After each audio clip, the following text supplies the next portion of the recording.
be clear, right? When the president of Barack Obama and Michelle and those two young, lovely ladies stood on that stage, we loved them.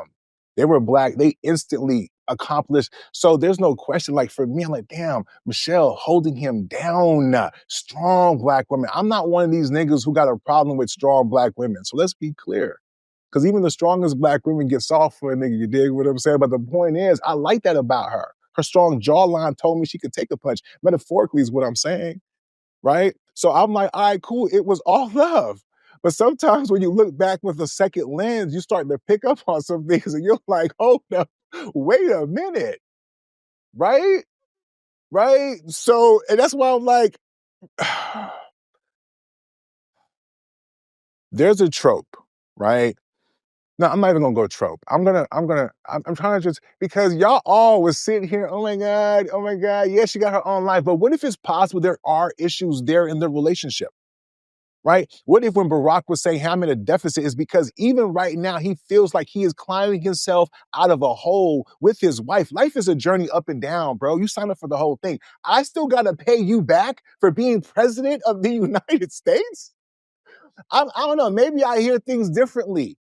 That tells me you still holding some stuff, babe. We talked about this and I was successful and now I got to pay for the success that I had. That tells me she wasn't really down. Oh, wait, you know who told me that? She did. But I overlooked it because I was like, oh my God, Michelle. But now, once you know, it's like when the kids are grown and you start to look at the parents and see that they're moving differently. All that time, they were sitting there keeping it together for the kids. And then the kids leave and you start to see the shit for real, for real. So yeah, I get it. So maybe it's not enough information, but that there's not some information for people to guess whether or not there's marital issues because people are paying attention. You know what I'm saying? They're looking at the body movement. She didn't want to be there. You know what I'm saying? Can you imagine what it was like? You out there saving the world and you come home and you got to still deal with her fucking attitude? You know what I'm saying? It made me realize how important it is that men who have purpose, because we can't pretend like a dude who was a Harvard Law Review from his background didn't have some level of purpose in his life. She knew that when she met the nigga. And they're gonna resent him for him living in his purpose. And then now in his twilight years, you mentioned she's 60. Why the fuck does he have to continue to pay in the twilight of his years for reaching his purpose? So first, I'm not done. Sir, you know what I'm saying? I was rhetorical. Go My fault. I mean, yeah, it was rhetorical. Go ahead, then, since it was rhetorical.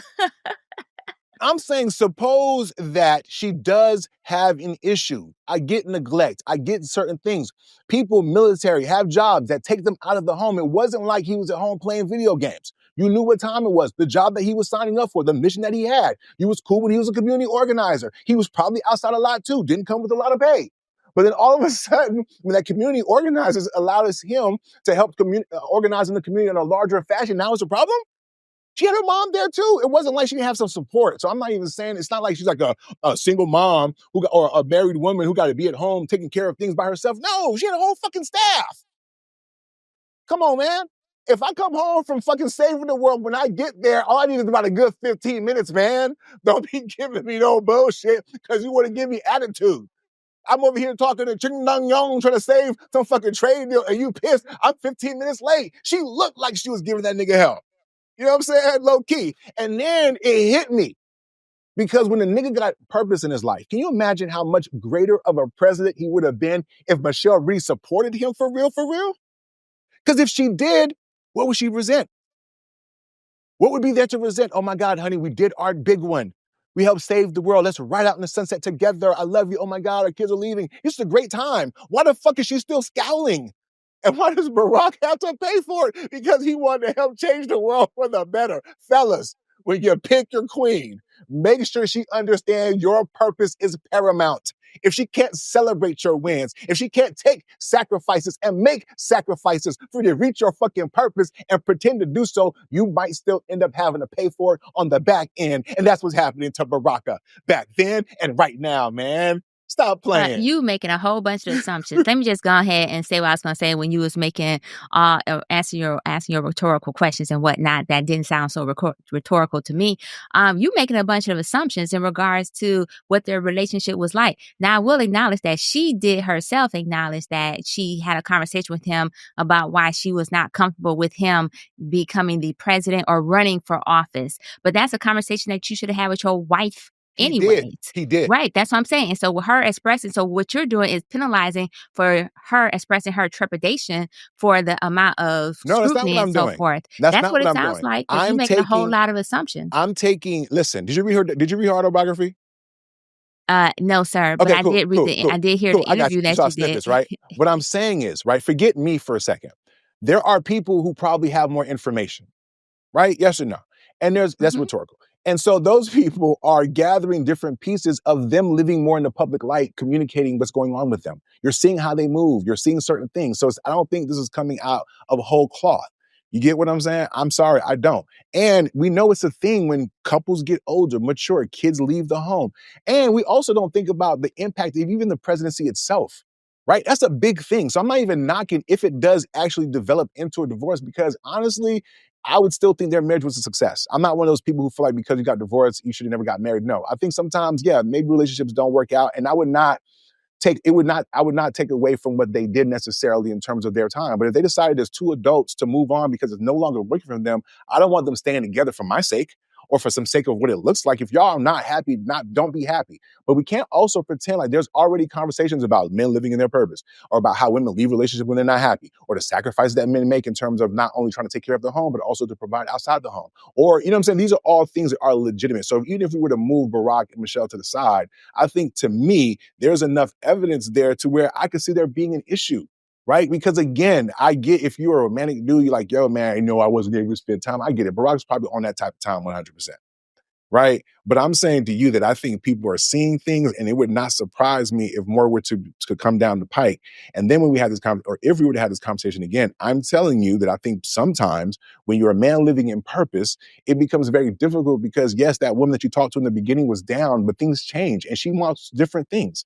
So now you got to sit there. Luckily, you didn't have to choose between his purpose. But then once you get into the position and you're doing the best that you can, and you know what you signed up for. So then after that, I got to sit there and make it up to you to a certain extent, or you got attitude, like, bro. And I'm gonna be honest. If I had those 2 dates, I'm expecting my wife to be there. What the fuck else do you have to do, boo? Or am I gonna be cool with you doing it, right? Because I feel like I owe you. That nigga gonna be living in like fucking, servitude forever if that's the mindset that's gonna be in the situation. Because guess what? There are a lot of niggas, even presidents too, who are sitting there living in lives like that. You know what I'm saying? We got to be honest, yo. Shit happens, even if it's not necessarily happening to them. But guys who signed up for the program, had the conversations, out there living their purpose, doing whatever, and then she decides, oh, maybe it's too much or whatever, maybe it's a lot, and then want to sit there and make him pay for it for the rest of his life. Man, fuck that. Fuck that. He's old too.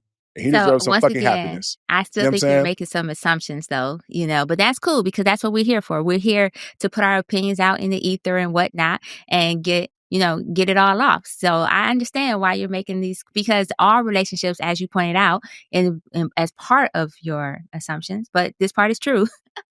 All relationships have their ups and downs, right? All relationships have ebbs and flows. There may be times where she was deficit, he was in deficit. I think the fact that he used the term deficit may be slightly telling because he used the term deficit to describe why he feel like he has to make things up to her. But at the same time, Very the precise with fact his words. but at the same time, I also feel like you are using some anti-blackness on here too. I'm gonna tell you why though. Okay. I'm gonna tell you why.